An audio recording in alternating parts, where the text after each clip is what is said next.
Okay, so I'd like to tell you about our work on palmitoylation in the endoplasmic reticulum. So just as a little background, palmitoylation, or more specifically S-palmitoylation, is the addition of acyl chains, mainly C16, but also other acyl chains, to cysteine residues in the cytosolic part of proteins. And so this reaction occurs through enzymes of the DHHC family and are reverted by thioesterases. And this is the only lipid modification that's reversible, and therefore this can act as a switch in analogy to phosphorylation. So although palmitoylation has been characterized first more than 30 years ago, very little is known about the regulation and the physiological implications. And this is why this meeting here in Oxford is very timely. So we've been interested mainly in the palmitoylation of membrane proteins. So palmitoylation of soluble proteins brings these proteins to membranes, but by definition, membrane proteins are already anchored in the membrane. So what's the effect of having a lipid attached to these proteins? And often this lipid is actually attached in very close proximity of the transmembrane domain. So over the years, what we found is that it can, as others have shown, regulate the association with microdomains, but it can also influence the conformation or the tilting of the transmembrane domain.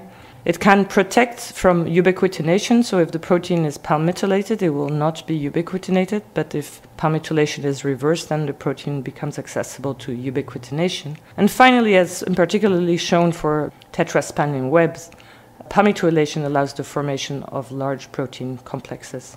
And so we've been interested in the palmitoylation of a very abundant cellular protein, which is calnexin, which is a chaperone of the endoplasmic reticulum. So this protein is involved in the folding of glycoproteins, so proteins as they emerge into the lumen of the endoplasmic reticulum become glycosylated. And when their sugars are being trimmed in the endoplasmic reticulum and they reach a monoglucosylated state, they can interact with the chaperone calnexin. And so we were interested in determining whether calnexin was palmitoylated and what the percentages of the protein that has this modification and whether this is relevant to its function.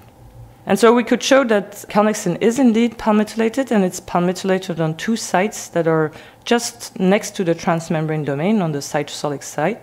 And so by screening by siRNA the different palmitoyl transferases, of which there are 23 in the human genome, or by overexpressing these enzymes, we found that there's a single DHHC enzyme which is located in the endoplasmic reticulum, DHHC6, which is responsible for calnexin palmitoylation. What we also found is that more than 90% of the protein actually has this post-translational modification, which increases its half-life. Importantly, what we found is that palmitoylation of calnexin allows it to associate into a supercomplex with the ribosome and the translocon, as well as the oligosaccharyl transferase. So what this means is that when a protein is destined to the endoplasmic reticulum, so either a transmembrane protein or a soluble protein, the ribosome docks onto the translocon, and as soon as the protein starts being translocated across the ER membrane, it meets what Ari Elenius called a welcoming committee.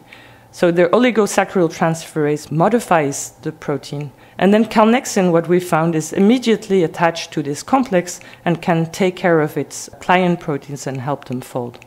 This supercomplex is maintained by the actin cytoskeleton, and palmitoylation of calnexin is required for this interaction.